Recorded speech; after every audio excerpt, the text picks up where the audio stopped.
사도행전 8장 1절부터 8절까지입니다.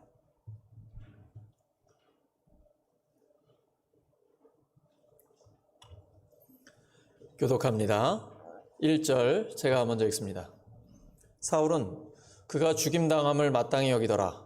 그날에 예루살렘에 있는 교회에 큰 박해가 있어 사도 외에는 다 유대와 사마리아 모든 땅으로 흩어지니라. 경건한 사람들이 스데반을 장사하고 위하여 크게 울더라. 사울이 교회를 잔멸할세 각 집에 들어가 남녀를 끌어다가 옥에 넘기니라. 그 흩어진 사람들이 두루다니며 복음의 말씀을 전할세. 빌립이 사마리아 성에 내려가 그리스도를 백성에게 전파하니 무리가 빌립의 말도 듣고 행하는 표적도 보고 한 마음으로 그가 하는 말을 따르더라. 많은 사람에게 붙었던 더러운 귀신들이 크게 소리를 지르며 나가고 또 많은 중풍병자와 못 걷는 사람이 나으니 그 성에 큰 기쁨이 있더라. 아멘. 사도행전 8번째 시간 큰 기쁨이라는 제목으로 하나님의 말씀 전하겠습니다. 요즘 제가 굉장히 기쁩니다. 우리 성도님들이 기도 응답받았다는 소식을 자주 들려주고 계십니다. 우리가 함께 기도하면서 응답받았다는 소식보다 더 기쁜 일이 없잖아요. 그래서 정말 큰 기쁨 가운데 신앙생활을 우리가 하고 있습니다. 누가복음과 사도행전은 누가 한 사람이 기록한 책입니다. 그 중에 중요한 주제가 기쁨입니다. 예수님의 오실 그 길을 예비했던 세례 요한의 출생에 대한 기쁨이 있고요. 그리고 예수님의 탄생에 대한 기쁨이 있고, 예수님께서 공사역을 시작한 뒤에는 제자들에게 이렇게 말씀하셨습니다. 누가복음 10장 20절이죠. 누가복음 10장 20절 하늘에 내 이름이 기록된 것으로 기뻐하라. 하늘에 너의 이름이 기록된 것으로 기뻐하라. 어버이날 뭐가 제일 기쁘세요? 뭐니 해도 머니가 최고죠. 코로나 때문에 오기 어려운데 현찰이나 많이 보내라. 또 여러분 젊은이들 뭐 어떨 때 기쁩니까? 학교에 합격하거나 아니면 취업을 하거나 연봉이 올라가거나 이런 실제적인 것. 돈은 많이 주는데 또 휴가도 많이 주는 그런 직장. 아주 괜찮죠? 기쁨이 있습니다. 그거 다 필요하죠. 하나님이 절실하게 우리에게 필요하다는 걸 알고 계십니다. 근데 그거를 넘어서 변하지 않는 기쁨. 너의 이름이 하늘에 기록된 것으로 기뻐하라. 아멘이 왜 이렇게 작아요? 아까 연봉 확 올라가고 머니 얘기 나올 때는 막 진짜 기쁨은 우리의 이름이 하늘에 기록된 거죠. 근데 이게 지워질 수도 있을까요? 아니에요. 오늘 우리가 찬양한 것처럼 하나님께서 끝까지 책임지신다고 하셨어요. 신학적인 용어로는 그리스도인의 견인이라고 합니다. 우리 견인차 있죠? 내가 끌고 가는 게 아니에요. 내 믿음이 나를 끌고 가는 게 아니라 하나님께서 우리를 끌고 가십니다. 끝까지 책임지십니다. 하나님은 우리를 사랑하시되 끝까지 사랑하십니다. 지금부터 영원까지. 요한복음 17장 3절 말씀, 영생은 곧 유일하신 참 하나님과 그가 보내신 자 예수 그리스도를 아는 것입니다. 여기 안다는 건 경험으로 아는 겁니다. 지금부터 영원까지 하나님을 경험하며 합니다. 물론 때로는 물질적인 복을 주실 때도 있습니다. 아브라함, 다윗, 솔로몬 다 부자들입니다. 엄청난 거부들입니다. 구약에서는 하나님의 복을 돈으로, 물질적인 복으로 표현을 해주셨습니다. 근데 진짜 복은 우리의 이름이 하늘에 기록되어 있는 것입니다. 이건 변하지 않잖아요. 그래서 예수님께서 너희 물질을, 너희 보물을 하늘에 쌓아두라고 말씀하시는 거예요. 그게 진짜니까. 거기는 썩지도 않고요. 어떠한 경제적인 어려움이나 무슨 석유 파동이나 금융 위기나 IMF나 이런 거랑 관계없이 우리의 이름은 하늘에 기록되어 있거든요. 그리고 변하지 않고 하나님이 책임져 주십니다. 옆 사람 축복해 주시기 바랍니다. 당신의 이름이 하늘에 기록되어 있습니다.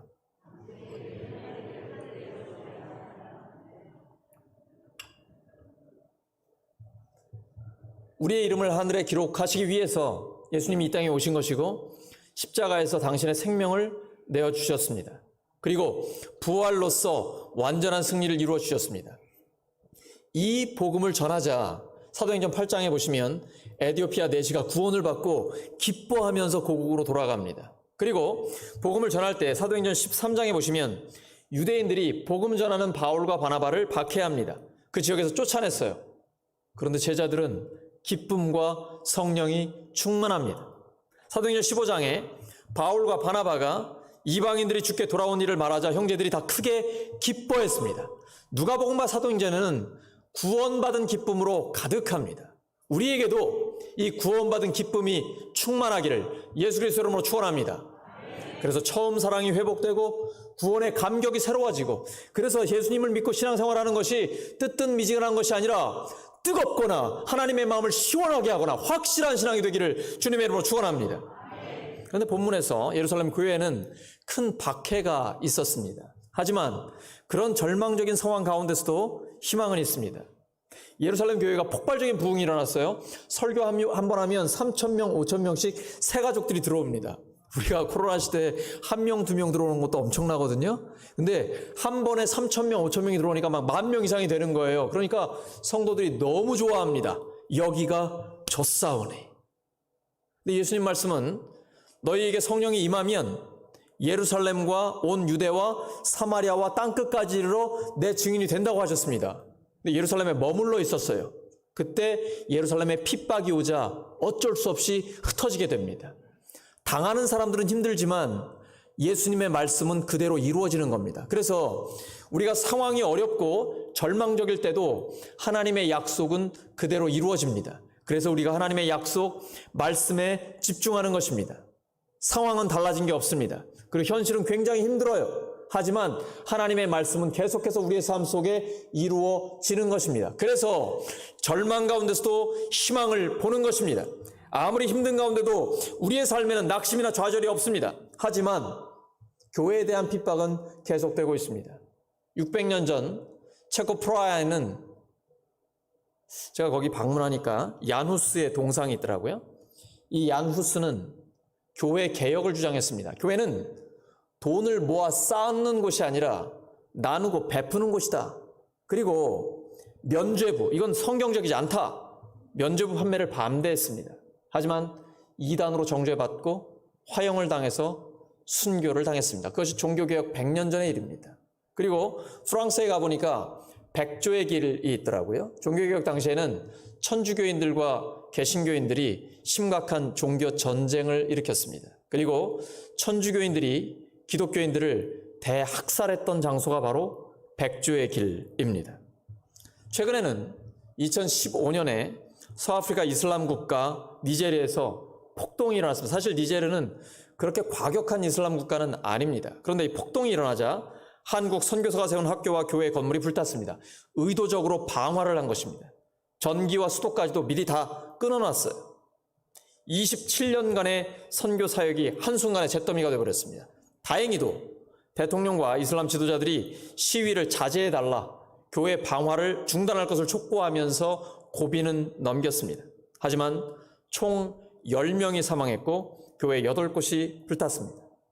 지금도 계속되고 있습니다. 가까이 있는 북한에 예수님을 믿는다는 이유 하나 때문에 순교를 당하고 있고, 그리고 심각한 고통을 당하고 있습니다. 세상은 하나님 나라를 모르기 때문에 하나님을 대적하고 하나님의 사람들을 핍박합니다. 그것은 당연한 것입니다. 내가 예수님을 제대로 믿고 있다면 세상 가운데 고통당하고 고생하는 것은 그냥 지극히 당연한 것입니다. 근데 내가 세상과 똑같다면 똑같은 사람을 괴롭힐 이유가 없겠죠. 여러분은 지금 세상에서 고통을 당하고 계십니까? 아니면 편안하십니까? 이 시대 한국 사회에서 예수님 믿고 살아간다는 게 고통당할 일이 별로 없었습니다. 근데 코로나19 상황에서 예배 드리니까 욕먹더라고요. 우리가 안전하게 예배 드리면 괜찮은데 예배 드리는 것 자체를 시비 거는 것은 문제가 있습니다. 우리는 철저히 방역의 모범을 지킵니다. 하지만 안전하게 예배 드릴 수 있습니다. 예배는 우리의 생명입니다. 비록 어려운 상황 가운데 온라인으로 예배를 드릴지라도 하나님께서는 그 자리에 우리와 함께 하십니다. 하나님 나라와 세상은 각각 목적이 다르고 추구하는 가치가 다릅니다. 용어는 같아요. 평강, 기쁨, 정의 이렇게 용어는 같은데 개념이 좀 달라요.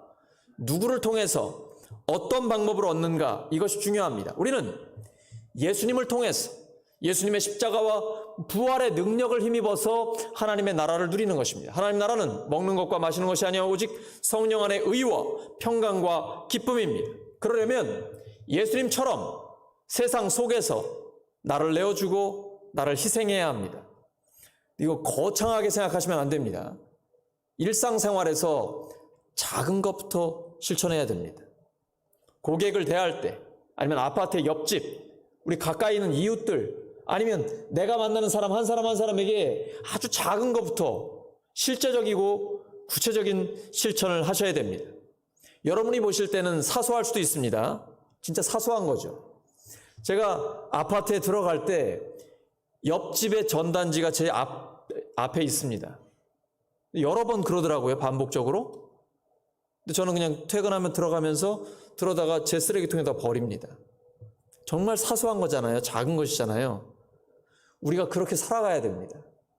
그러려면 우리의 삶 속에서 예수님처럼 나를 내어주고 나를 희생한다, 구체적으로 섬긴다라는 것이 생활화가 돼야 됩니다. 섬기는 것이 자연스러워져야 됩니다. 그러면 크리스찬이 있는 곳에 하나님 나라가 임합니다. 왜냐하면 세상은 전부 다 전쟁입니다. 쩐의 전쟁입니다. 다른 사람을 밟고 일어서야만 내가 이길 수 있고 내 노후가 보장되고 지금 내가 편안한 삶을 누리고 좀 더 많은 것을 내가 가질 수가 있거든요. 그렇게 치열하게 경쟁하는 그 삶의 자리에 그리스도인다운 그리스도인이 들어가게 되면 허리를 졸라매고 수건을 두르고 예수님처럼 발을 씻어주기 시작합니다. 실제로 섬기는 겁니다. 물 한 잔이라도 떠서 주는 겁니다. 그렇게 되면 긴장이 풀립니다. 그리고 그 자리가 바로 하나님의 나라가 되는 것입니다. 우리가 그런 삶을 살기를 소망합니다. 신앙생활은 실제적인 실천의 삶이 되어야 합니다. 악에게 지지 말고 선으로 악을 이기라. 그렇게 할 때 진정한 승리의 삶이 있는 것입니다. 예루살렘 교회는 스데반처럼 죽음도 두려워하지 않는 부활신앙으로 충만했습니다. 그러니까 교회를 보고 사람들이 칭찬했던 것입니다. 사람들이 우리 교회를 칭찬하고 인정한다면 뭘 보고 그럴까요? 사람들이 많이 모이는 거요? 돈 많은 거요? 아니면 정치력이 있어? 이런 것입니까? 그런 건 세상과 똑같은 것입니다. 세상 사람들이 감동하지 않습니다. 숫자, 돈, 정치력 이런 거 가지고 세상 감동시키려고 하지 마십시오. 진짜 감동하는 거는 스데반처럼 살 때입니다. 돌에 맞아 죽으면서도 저 사람들 용서해달라고 이러면 감동할 수밖에 없잖아요. 세상과 다르기 때문입니다. 하나님이 우리에게 원하는 것은 그런 것입니다.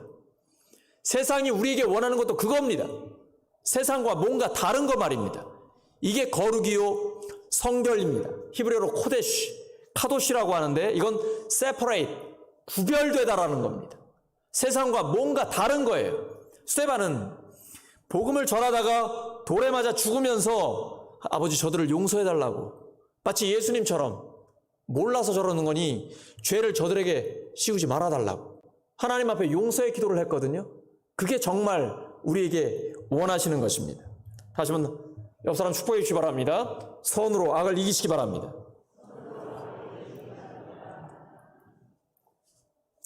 그런데 오늘 본문 1절에 보시면 사울이 스데반이 죽는 걸 당연하게 여겼습니다. 어떻게 그럴 수가 있어요? 잔인하게. 돌에 맞아 죽는 걸 당연하게 여겼습니다. 사울은 히브리식 이름이고 헬라식으로 이름은 바울입니다. 동일 인물이에요. 사울이 그랬던 이유가 있습니다. 레위기 24장 16절입니다. 시작. 여호와의 이름을 모독하면 그를 반드시 죽일지니 온 회중이 돌로 그를 칠 것이니라. 거류민이든지 본토인이든지 여호와의 이름을 모독하면 그를 죽일지니라. 신성 모독했다고 생각했습니다.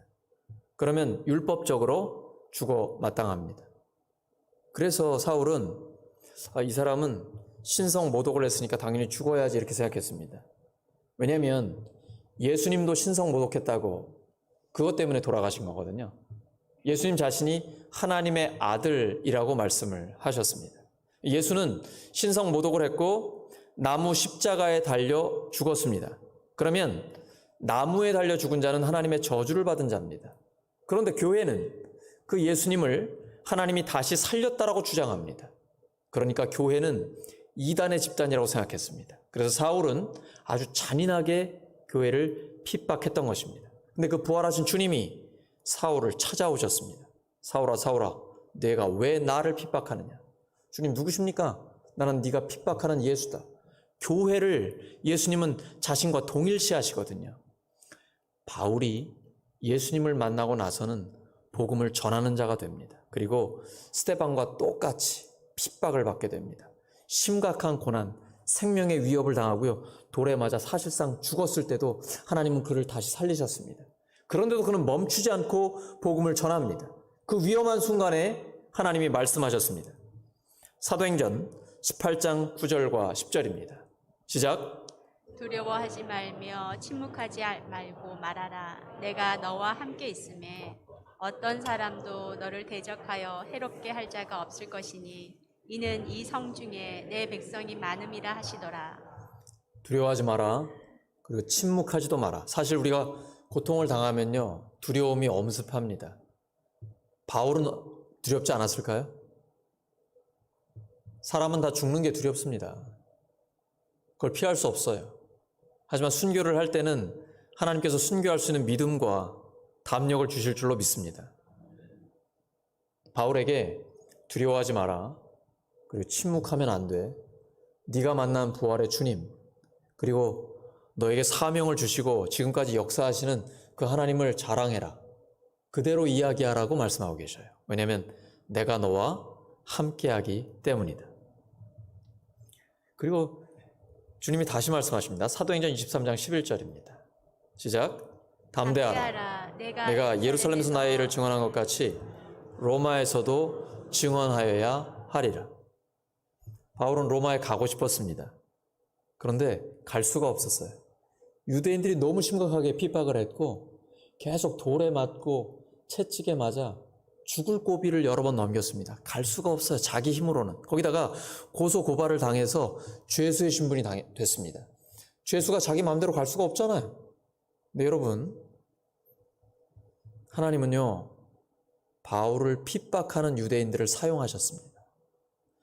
유대인들은 바울을 핍박했지만 죄수의 신분이 되니까 로마 군인들의 보호를 받으면서 안전하고 편안하게 로마까지 가게 됩니다. 그게 사도행전의 결론이죠. 우리는 내 형편, 내 상황, 그리고 주변의 사람들을 보면서 도저히 불가능하다고 생각합니다. 근데 바로 그 자리가 하나님의 역사를 경험할 수 있는 자리입니다. 여러분, 불가능할 때 기대하십시오. 사람들이 도저히 할 수 없을 때, 그때 누가 나서야 됩니까? 바로 그때 하나님이 필요하신 겁니다. 여러분, 내가 할 수 없는 일을 가지고 하나님 앞에 기도하는 겁니다. 그때 하나님을 경험하십시오. 여러분, 드라마 좋아하시죠? 저 드라마 엄청 좋아합니다. 드라마 바이블을 굉장히 좋아합니다. 성경은요, 드라마입니다. 드라마틱합니다. 요셉은 사랑받는 아들에서 하루아침에 노예가 됐습니다. 잘 나가는가 싶더니 대표 노예가, 총무 노예가 됐는데 이상한 아줌마 만나가지고 누명 쓰고 죄수가 됐습니다. 감옥에 들어갔어요. 그 다음에 꿈을 잘 풀어줬는데 2년 동안이나 감옥에 갇혀 있다가 그때 딱 생각나는 거예요. 그래서 이집트 바로 왕의 꿈을 풀어주자 하루아침에 대이집트의 총리가 됐습니다. 여러분, 다윗은 골리앗을 이겼잖아요. 어린 소년 다윗이, 10대 소년 다윗이 물맷돌 하나 가지고 거인 골리앗, 한 3m 된다 그래요. 한 방에 무너뜨렸습니다. 민족적인 영웅이 됐어요. 그런데 다윗을 가만히 놔두면 사울이 자기 아들이 왕이 될 수가 없잖아요. 그러니까 사울이 정치적인 적이라고 생각하고 죽입니다. 죽이려고 해요. 쫓겨다녀요. 비참해집니다. 침을 질질 흘려요. 살고 싶어서, 위기를 면하기 싶어서. 그런데 바로 그 다윗을 하나님께서는 죽는 고비를 넘겨서 왕으로 세워주십니다. 결국은요, 그러니까 우리가 지금 죽을 고비, 매우 힘든 상황, 희망이 안 보여요. 미래가 없어 보여요. 근데 그때가 바로 하나님을 경험할 수 있는 기회입니다. 바울이 죄수가 됐어요. 그런데 하나님께서는 그 죄수의 신분을 사용하셔서 로마 시민권자이기 때문에 로마에 있는 황제에게 나는 상소합니다. 직접 황제에게 재판을 받겠습니다. 그랬더니 죄수의 신분으로 그를 끌고 로마로 데리고 갑니다. 안전하게 로마에 도착해서 가택연금 상태에서도 하나님 나라의 복음을 끝까지 선포했습니다. 여러분, 안 될 것 같을 때가 하나님이 주신 기회입니다. 불가능해 보일 때가 하나님을 경험할 수 있는 절호의 찬스입니다. 그때를 놓치지 마시기 바랍니다. 하나님께서는 바로 그때에 하나님의 놀라운 일을 우리에게 이루어 주시는 것입니다.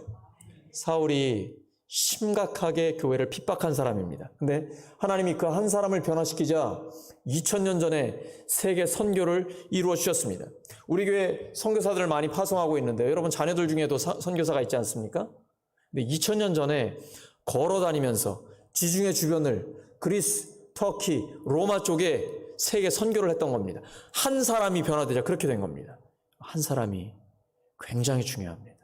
그래서 교회는 한 사람에게 집중합니다. 그 사람이 변화되면 그 사람이 또 주변에 있는 사람들을 변화시키게 됩니다. 기독교는 한 사람을 변화시키는 종교입니다. 바로 그 사람을 통해서 하나님이 놀라운 역사를 일으켜 주십니다. 여러분이 바로 그 한 사람입니다. 옆 사람 축복해 주시기 바랍니다. 당신이 바로 그 한 사람입니다.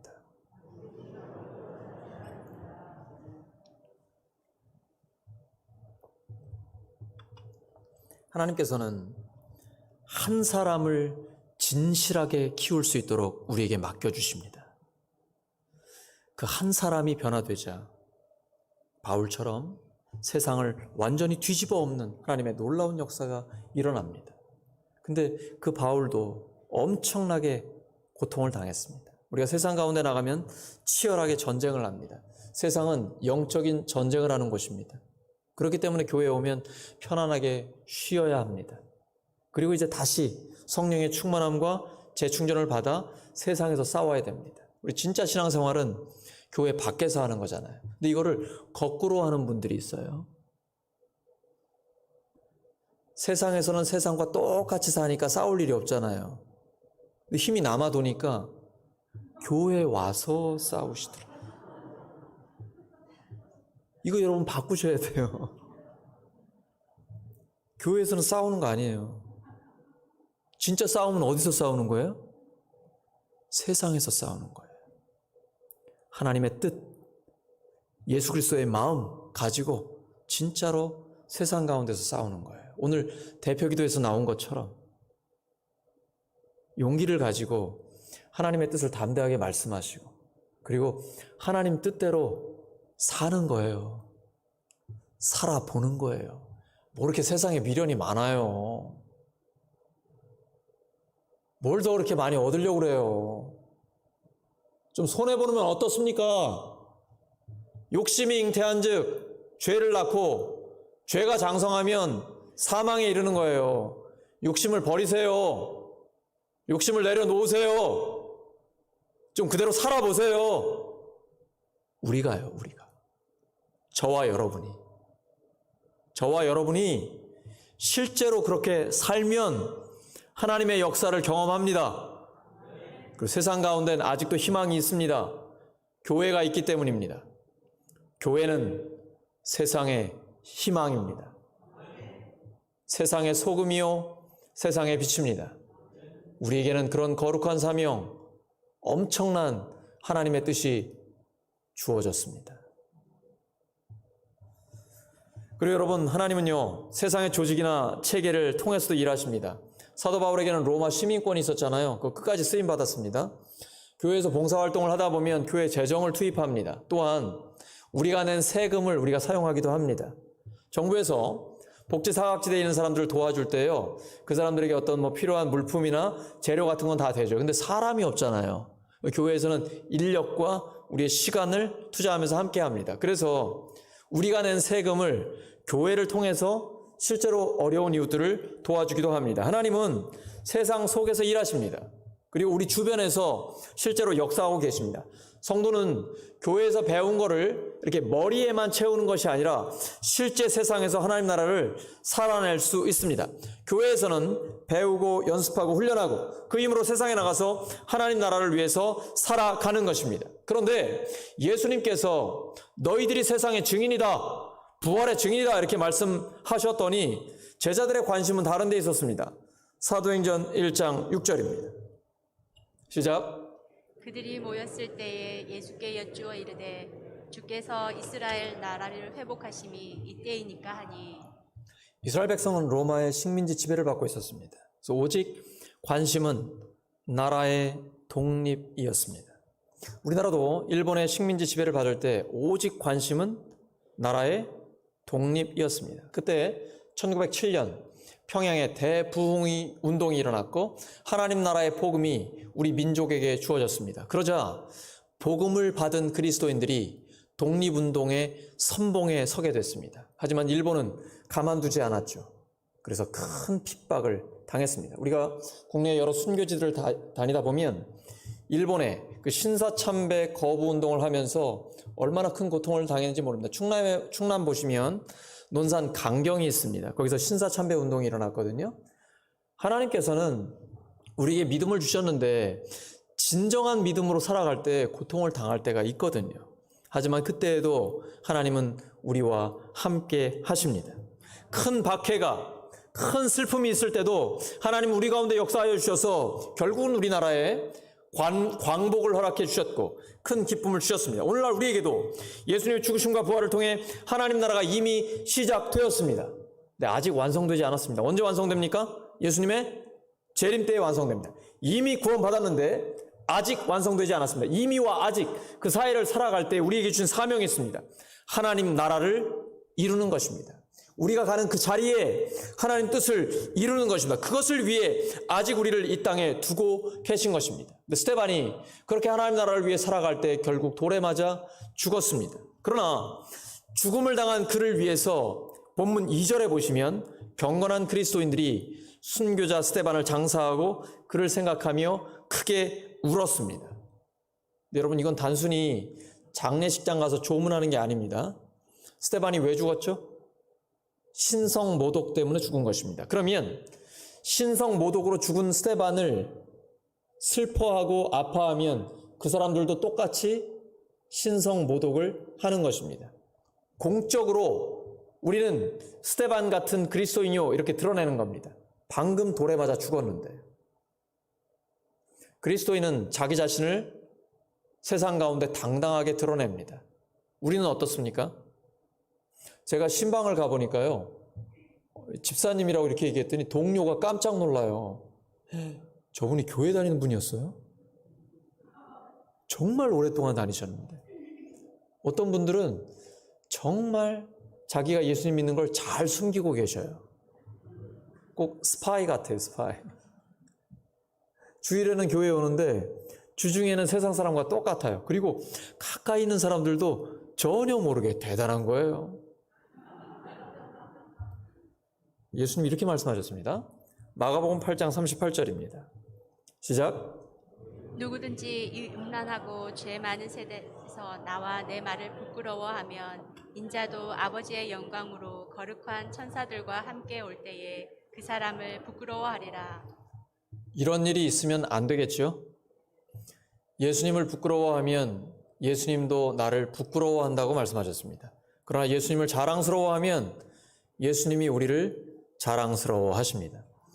어버이날인데요, 어버이 주일인데요. 어떤 자녀가 좋으세요? 돈 말고, 돈 주는 자녀 말고, 자, 그건 빼고요. 어떤 자녀가 좋으세요? 말 잘 듣는 자녀. 아빠 엄마를 자랑스러워하는 자녀. 어떻습니까? 저 아빠가 자랑스러워요. 저 엄마가 자랑스러워요. 사랑해요. 세상이 뭐라고 말하건 나의 아빠, 나의 엄마이기 때문이죠. 근데 가까운 사람이기 때문에 상처를 주기도 많거든요. 용서해 주시기 바랍니다. 아빠, 엄마를 용서해 주시고 아들, 딸을 용서해 주십시오. 진짜 용서가 필요합니다. 가정에서. 그때 하나님 나라가 이루어집니다. 도저히 용서가 안 됩니까? 그럼 기도부터 시작하세요. 용서할 마음을 하나님 주십니다. 남편과 아내, 부모와 자녀 사이에 진정한 용서가 이루어집니다. 용서할 때에 내 마음의 평화가 이루어지고 바로 그 자리에 하나님의 나라가 이루어집니다. 하나님도 마찬가지입니다. 하나님을 자랑스러워하는 자녀를 자랑스러워하십니다. 우리 주님을 부끄러워한다면 주님도 우리를 부끄러워하시겠죠. 그런 일이 있어서는 절대 안 됩니다. 예수님을 믿는 사람은 당당하게 세상 가운데 자기 자신을 드러냅니다. 이단 사이비는 그렇게 하지 않습니다. 특히 신천지가 그래요. 자기 정체를 안 밝혀요. 이만희, 신천지 이런 이름을 드러내질 않습니다. 그래놓고는 몰래 유혹을 하죠. 되게 성경을 잘 가르치는 곳이 있어. 6개월 정도, 보통 한 6개월에서 8개월, 9개월 이렇게 교육을 시킵니다. 그때까지 아무 말도 안 하다가 세뇌가 됐다, 이제 딱 됐다 싶으면 그때 이야기합니다. 그때는 이미 늦은 거예요. 정신 바짝 차려야 됩니다. 이단 사이비는, 신천지는 자기 자신의 정체를 드러내지 않습니다. 가짜이기 때문에 그렇습니다. 우리 교회는 철저히 성경으로 시스템을 갖춰야 됩니다. 그래서 서로가 서로를 보호해야 됩니다. 어떠한 유혹이나 시험에도 넘어가지 않아야 됩니다. 그리고 오히려 신천지가 들어오면, 이단 사이비가 들어오면 회심해서 참된 크리스찬이 되는 것이 우리 교회가 되기를 예수 그리스도로 축원합니다. 예루살렘 교회가 핍박을 당했습니다. 그때 사울이 잔멸했는데 헬라어로 엘리마이네토입니다. 이것은 야생 짐승의 시체를 갈기갈기 찢는 행위를 의미합니다. 교회를 그렇게 잔인하게 핍박했습니다. 또 포위된 성읍을 폭격하는 것처럼 교회를 멸하려고 했습니다. 왜냐하면 예수 그리고 예수의 제자들이 신성 모독한 사이비 이단 단체라고 생각했기 때문입니다. 그런데 그렇게 박해를 받았을 때 흩어진 성도들은 또 흩어진 곳에서 복음을 전했습니다. 사마리아로 갔습니다. 빌립을 했는데요. 빌립은 스데반과 다릅니다. 순교자가 아니라 핍박을 피해 도망간 도망자입니다. 여러분, 하나님은 순교자만 사용하시는 게 아닙니다.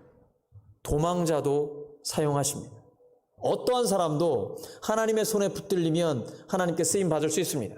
근데 유대인들은 사마리아 사람과는 상종도 안 했습니다. 왜냐하면 피가 섞였고 신앙이 순수하지 못하다고 생각했기 때문입니다. 그래서 사마리아 쪽은 아예 들어가지도 않았습니다. 빌립이 정말 가기 싫었을 겁니다. 하지만 예수님의 약속이 이루어지려면 사마리아에 가야 합니다. 때로는 우리는 가기 싫은 곳, 만나기 싫은 사람도 만나야 하고 가야 합니다. 그런데 복음을 전하면 거기에 놀라운 하나님의 역사가 나타나게 됩니다. 하나님의 역사는 약한 자를 들어서 사용하게, 그렇게 일어나게 되는 것입니다.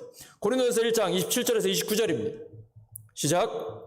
하나님께서 세상에 미련한 것들을 택하사 지혜 있는 자들을 부끄럽게 하려 하시고 세상에 약한 것들을 택하사 강한 것들을 부끄럽게 하려 하시며 하나님께서 세상에 천한 것들과 멸시받는 것들과 없는 것들을 택하사 있는 것들을 폐하려 하시나니 이는 아무 육체도 하나님 앞에서 자랑하지 못하게 하려 하심이라. 하나님은 약한 자를 들어서 강한 자들을 부끄럽게 하십니다. 우리의 약함을 담대하게 드러내시기 바랍니다. 사람은 모두 다 약합니다. 근데 그 약할 때 하나님의 능력은 완전해집니다. 하나님은 우리의 있는 모습 그대로를 하나님 앞에 드리기를 원하십니다.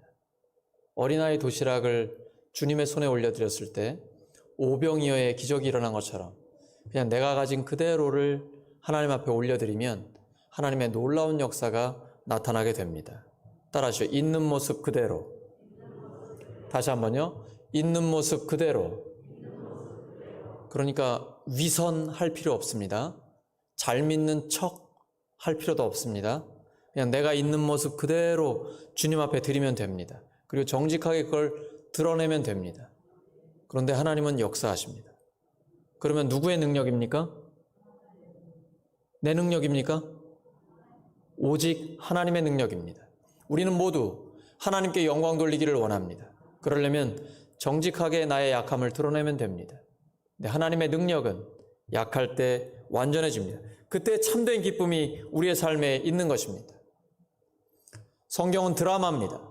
반전에 반전을 거듭합니다. 그런데 그 성경이 우리의 삶에 이루어집니다. 우리의 삶에 반전의 역사가 일어납니다. 지금이 전부가 아닙니다. 여러분, 하나님께서 성경대로 우리의 삶에 이루어 주실 것입니다. 그러면 바로 우리가 그 드라마의 주인공이 될 것입니다. 바로 우리가 드라마의 주인공이 될 것입니다. 그러면 주님이 주시는 큰 기쁨이 우리의 삶에 넘쳐나는 것입니다. 말씀 정리합니다. 사마리아에는 복음을 듣고 구원받은 자들과 치료받은 자들의 큰 기쁨이 있었습니다. 사마리아 사람들은 수백 년 동안 상처받고 고통당했습니다. 사람 취급받지 못했습니다. 그런데 한 방에 끝냈습니다. 예수 그리스도의 죽으심과 부활의 복음이 선포되자 사람들이 구원받고 치유와 회복의 역사가 일어났습니다. 아무리 오래된 아픔과 상처가 있다 할지라도 복음이 전해지면 거기에 큰 기쁨의 역사가 나타나는 것입니다. 우리도 그렇게 구원과 치유의 역사를 경험하며 큰 기쁨이 회복되고 우리를 통해 그 기쁨이 나누고 전달되기를 예수 그리스도의 이름으로 축원합니다. 함께 기도합니다. 하나님 아버지, 부족한 저희들에게 복음의 기쁨을 주셔서 감사합니다. 처음 사랑을 회복시켜 주시고 구원의 감격을 새롭게 하여 주시옵소서. 그래서 성경대로 이루어지는 저희들의 삶이 되게 하여 주시옵소서. 실제로 지금 어려움 가운데 있는 성도들이 많이 있습니다. 하나님의 능력을 나타내 주셔서 반전의 역사를 일으켜 주시옵소서. 그래서 하나님이 도우셨다고, 하나님이 역사하신다고 그렇게 고백하며 큰 기쁨 가운데 하나님께 영광 돌리게 하여 주시옵소서. 그리고 누리는 기쁨을 나누고 베푸는 저희 모두의 삶이 되게 하여 주시옵소서. 예수 그리스도의 이름으로 기도드립니다. 다 함께 일어서서